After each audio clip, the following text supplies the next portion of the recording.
Есть классики литературы, которых цитируют, а есть фотографы, которым подражают. И в мире, наверное, нет ни одного человека, который бы так или иначе имел отношение к фотографии и не знал бы того, о ком сегодня пойдет речь. Ну, вот и я тоже решил. Не пора ли, друзья мои, нам замахнуться на... Энни Лейбовиц, мастера звездных портретов. Кто бы мог подумать, что фотография Джона Леннона и Йоко Оно, сделанная за 5 часов до трагедии, когда с нами не стало талантливого музыканта, выведет на Олимп новую звезду, но уже фотографии. Ирония судьбы, ну что еще тут добавить? И в фокус объективов Энни Лейбовиц попадают не только звезды Голливуда, но также известные политики и королевские персоны. И хоть последние годы ее творчество подвергается острой критике, а главную фотографийню упрекают от скатывания к клубочному творчеству до неумелого использования фотошопа. Тем не менее, она на сегодняшний день остается самой интересной творческой личностью, в руках которой умело расположена фотокамера. И нужно отдать должное Анне Лу, а это настоящее имя Энни, за множество приятных моментов и богатые эмоции, которые она умело передает через свое творчество, через свои снимки. На ее кадрах интересны не только позы, ракурсы, сюжеты, но также смелая креативная кинематографичная тонировка. И сегодня мы с вами научимся тонировать изображение так же, как это делала Анни Лу Лейбовиц на пике своей карьеры, да и продолжает ретушировать по сей день, используя свои любимые принципы цветокоррекции. И мы постепенно от повествования переходим к практике, и рассматривая работы Лейбовиц, я заметил такую интересную закономерность. Энни в своих работах использует всего лишь 3 базовых цвета тонирования. И дальше она уже просто использует различные варианты насыщенности такого цветокора. Итак, 3 цвета Лейбовиц. Это серо-синий, тепло-зеленый и фиолетовый с синим отливом. И даже когда это не сильно бросается в глаза, это все равно синий, зеленый и фиолетовый. И я даже больше скажу, когда это черно-белая фотография, это все равно синий, зеленый и фиолетовый. Угадали. И сегодня мы с вами подберем все 3 типа тонировки, научимся использовать такую цветокоррекцию не только в студийной фотографии, но и также применять к любым жанрам. А также сделаем черно-белую обработку в стиле Лейбовиц. И в идеале у вас должно получиться как минимум 9 пресетов, которые вы в дальнейшем будете использовать в своей обработке в своем творчестве. При обработке ваших фотографий в Lightroom, камера RAW и даже на телефоне. Для понимания того, что я буду делать, фотография, с которой я буду сегодня работать, будет находиться по ссылочке в описании к этому видео. А для тех, кто ретачит на телефоне, для вас будет лежать специальный файл формата DNG с предустановленными настройками тоновой кривой. Потому что все цифры, которые я буду называть в процессе обработки, вы можете повторить также и в мобильном Lightroom, кроме кривых, которые не отцифрованы. И пару слов для тех, кто только к нам присоединился. Переходи на сайт по ссылке в описании к этому видео и забери в подарок набор пресетов для Lightroom и Camera Raw. Там же в обмен на донат можно получить доступ к премиум пресетам для стильной креативной обработки твоих фотографий. Примеры обработки, описание пресетов до-после, все есть на сайте. А еще в описании к этому видео есть ссылки на все соцсети с краткими комментариями, что полезного там можно найти. И все, и так уже много я наговорил, поэтому переходим к практической части этого видеоролика. Итак, поехали.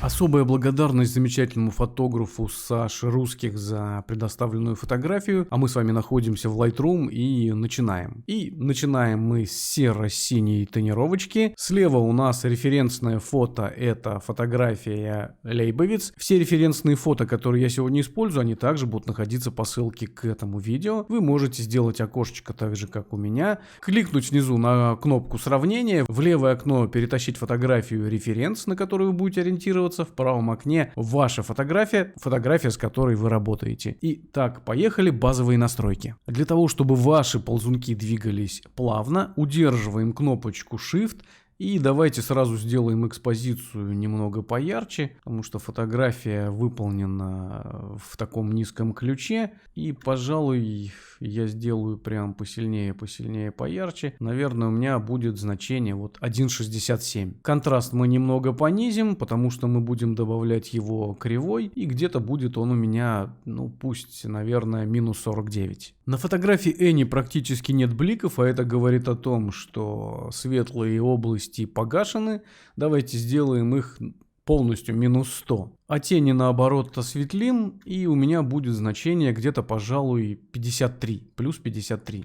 Тем не менее, фотография контрастная, и мы с вами видим здесь достаточно насыщенный свет точки белого, и поэтому давайте мы белый поднимем. И у меня это значение будет плюс 30, а черные слегка прижмем, но не сильно, на значение минус 23. Теперь давайте перейдем в панель HSL и немного поработаем с цветом. Цвет кожи на данной фотографии Энни такой бледно-желтоватый. Нам необходимо получить примерно то же самое. Красный мы уводим в сторону оранжевых оттенков посильнее, на значение плюс 65. Оранжевый также слегка уводим в сторону желтых оттенков, и это значение будет у меня плюс 26. А желтый наоборот уведем в сторону оранжевых оттенков для того, чтобы сблизить эти цвета и получить общую тональность. И остановлюсь я на значении минус 72. Зеленого у нас тут с вами нет, давайте сделаем его все равно потеплее, тоже уведем в сторону желтеньких оттенков, где-то примерно на значение минус 29. Цвет морской волны, он у вас может называться аквамарин, сделаем похолоднее, где-то на значение примерно плюс 26. Синий уведем в сторону циановых оттенков, нам вообще здесь нужно получить такой серо-синий циановый. Вот смесь этих цветов как раз и даст вот этот серо-синий цвет. Итак, минус 15 делаем в тонировке синего. Фиолетовый и пурпурный полностью уведем вправо на плюс 100. Никакого фиолетового у нас тут быть не должно. И дальше поработаем с цветом. Насыщенность красного убавим посильнее, буквально на минус 56. У нас даже практически исчез цвет помады. Ушли все покраснения с кожи. Нам этого нужно добиться. Никаких красных оттенков на фотографии Энни нету. И мы с вами достигаем такой же цели. Оранжевый мы выставляем где-то, пожалуй, на минус 25. Смотрите обязательно на ваш цвет кожи. Он не должен становиться таким мертвенно-бледным. Он все равно должен иметь теплые оттенки, потому что ничего нет страшнее холодной кожи. Она должна оставаться хоть чуть-чуть, но теплый. Желтый мы также убавляем посильнее, где-то примерно на значение минус 52. Зеленый выставляем на минус 67. Цвет морской волны тоже убавляем. Минус 25, синий минус 42. Мои действия вам, наверное, пока что не совсем логичные, потому что мы работаем с цветом, которых нет на фотографии. На самом деле, если я буду показывать именно рабочий процесс, как я подбирал эту цветокоррекцию, то это будет, просто что-то невероятное. Я буду постоянно ходить по панелям туда-сюда, двигать, и это процесс очень длительный, занимает очень много времени. Поэтому мы с вами идем по порядку. Это, примерно как собирать кубик Рубика уже по готовой схеме, по готовой формуле. Итак, фиолетовый мы уводим минус 100. Видите, у нас убираются все паразитные оттенки. И пурпурный также понижаем. Ставим значение минус 74. Далее яркость красного немного повысим на плюс 17. Оранжевый тоже сделаем посветлее, плюс 11. Желтый сделаем потемнее, минус 23. И синий сделаем слегка потемнее, минус 20.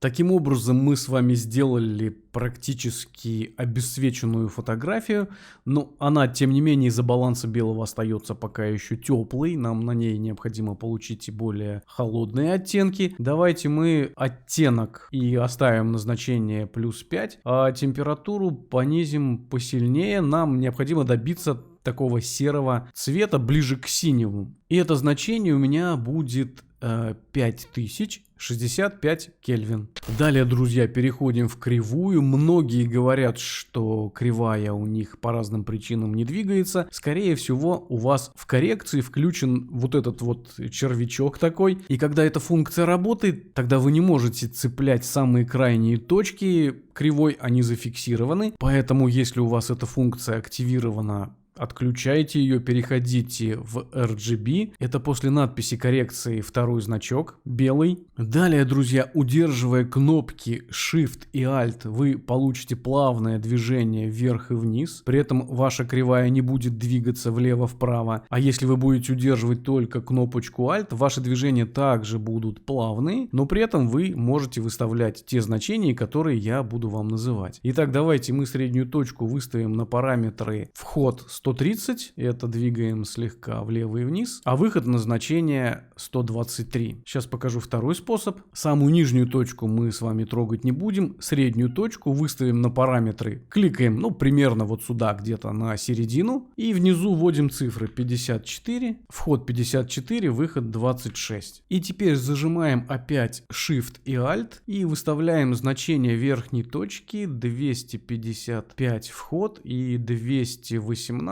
у нас будет правая точка. Таким образом мы убрали лишнее свечение и оставили еле заметные блики, чтобы сохранить объем. Давайте посмотрим, как было бы это без кривой. Вот так и с кривой. Мы добавили с вами контрастность. Двигаемся дальше. Красный канал мы с вами трогать не будем. Давайте перейдем в зеленый канал. И самую нижнюю точку мы зажимаем опять Shift-Alt, ставим на значение вход 0, выход 8. Следующую точку ставим на значение 65 вход, 65 выход. Середину возвращаем на стартовое значение, это значение 128 на 128. И переходим в синий канал. Самую нижнюю точку мы с вами поднимем на значение 28. Среднюю точку выставим на значение 126 и 121. Удерживаем кнопочку Alt. Так работать достаточно легко. Дальше переходим в цветокоррекцию, выбираем тени. Удерживая кнопочку Shift, яркость немного убавим, поставим на значение, пожалуй, минус 12. Сделаем тени немножко потемнее. Далее давайте насыщенность сделаем побольше и поймаем красивую тонировку, которую мы ищем. Я думаю, что это будет значение, пожалуй, 178. И теперь насыщенность мы с вами уберем и поставим значение всего лишь 13. И вот уже становится что-то похоже на серо-синий цвет. Давайте перейдем в средние тона и здесь сделаем просто яркость посильнее. Слегка осветлим наше изображение, чтобы оно было поярче, больше походило на фотографию Энни. И здесь у меня значение будет, пожалуй, 42. Давайте добавим резкости и текстурки. Резкости добавим посильнее, 75. Конечно, на этой фотографии не мешало бы поработать с ретушью кожи модели. У Пенелопы, смотрите, какая гладкая, красивая кожа. Явно здесь поработали с ретушью кожи. А у Вуди Аллена как раз видны абсолютно все морщинки. Ну, потому что так принято у пожилых людей. Это добавляет более такой интересной текстуры. Ну и морщины, как говорится, и шрамы украшают мужчин. Ну, а если вы хотите очень быстро и без заморочки осуществлять ретушь кожи, то вы всегда можете по моей реферальной ссылке, которая также будет находиться в описании к этому видео, приобрести плагины Retouch Me. Также на моем канале есть обзор, посмотреть, как они работают, принять решение, и вы сможете буквально в один клик убирать все мелкие недостатки с кожи модели и получать красивую,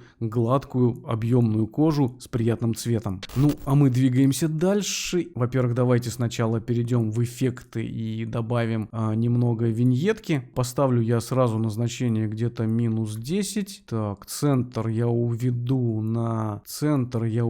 где-то примерно на значение 20 в левую сторону. Так, округление. Округление плюс 67 и немного добавлю растушевки где-то на значение 73. Сразу добавлю кинематографичной зернистости, она у Энни присутствует. Но теперь смотрите, друзья, мы переходим в цветокоррекцию и тонирование. Двигаем немного влево, немного вправо и получаем либо более теплые оттенки, либо более холодные. Пожалуй, я бы даже выбрал здесь значение тонировки немного в сторону аквамарина и получил более такой сизый цвет. Это будет значение наверное, где-то 165. И еще я бы слегка понизил бы, пожалуй, насыщенность. Да, вот, друзья, давайте мы снизим немного насыщенность. Красочность не стоит двигать, потому что очень сильно сразу меняется цвет кожи. А насыщенность незначительно, буквально на 5 пунктов можно прибрать. И давайте мы вернемся к цвету кожи, добавим чуть-чуть жизни в нашу модель, добавим немного оранжевого, ну и, наверное, сделаем его слегка пожелтее. Да, пожалуй, вот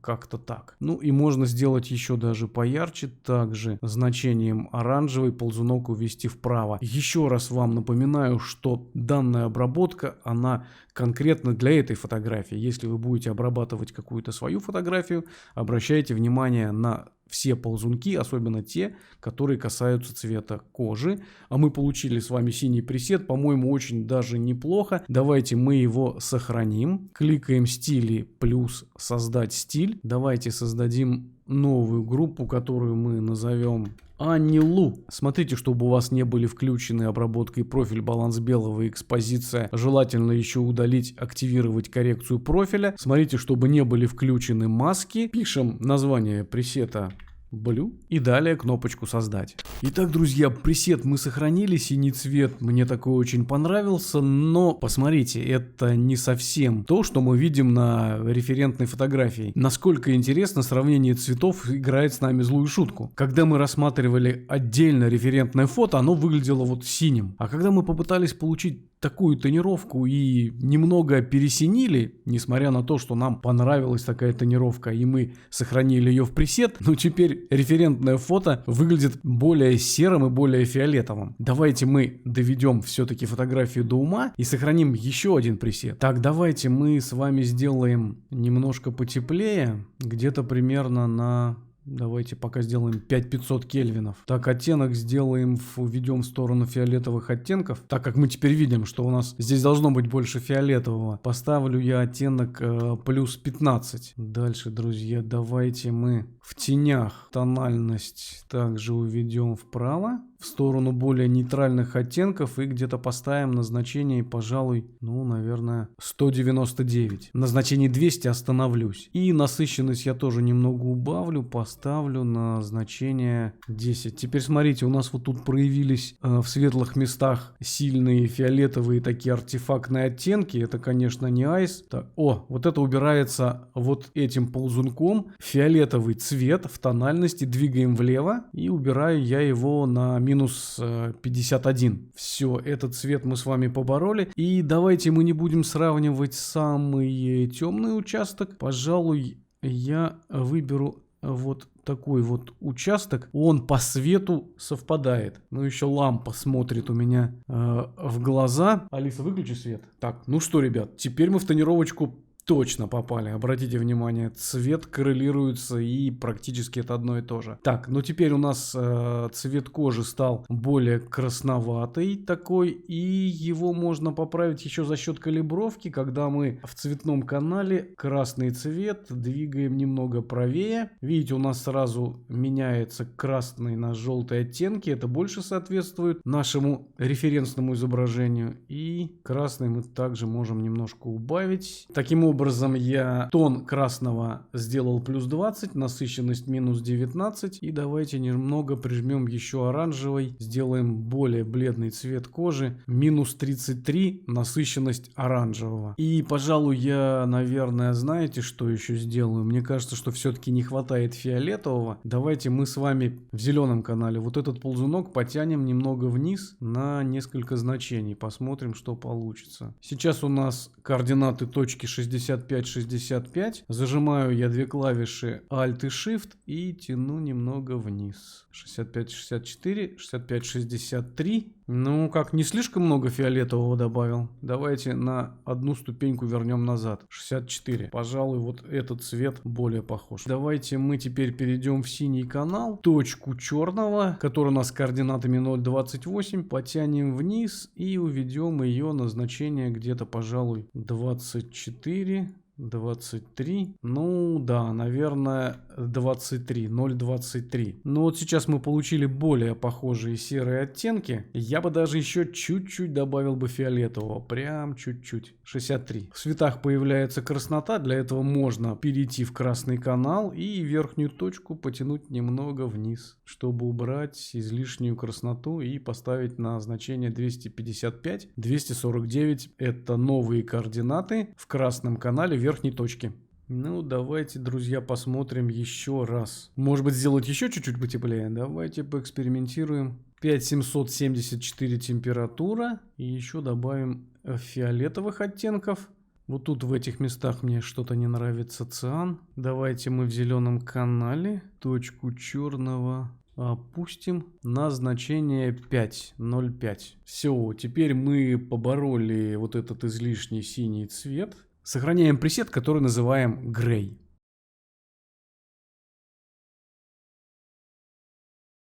Ну вот, друзья, на сегодня это все, и я надеюсь, видео было полезным и интересным, поэтому не забудь поставить лайк, подпишись, чтобы мы не потерялись на просторах интернета. Желаю вам всем творческих высот, мирного неба, всем добра и до скорой встречи в следующем видео.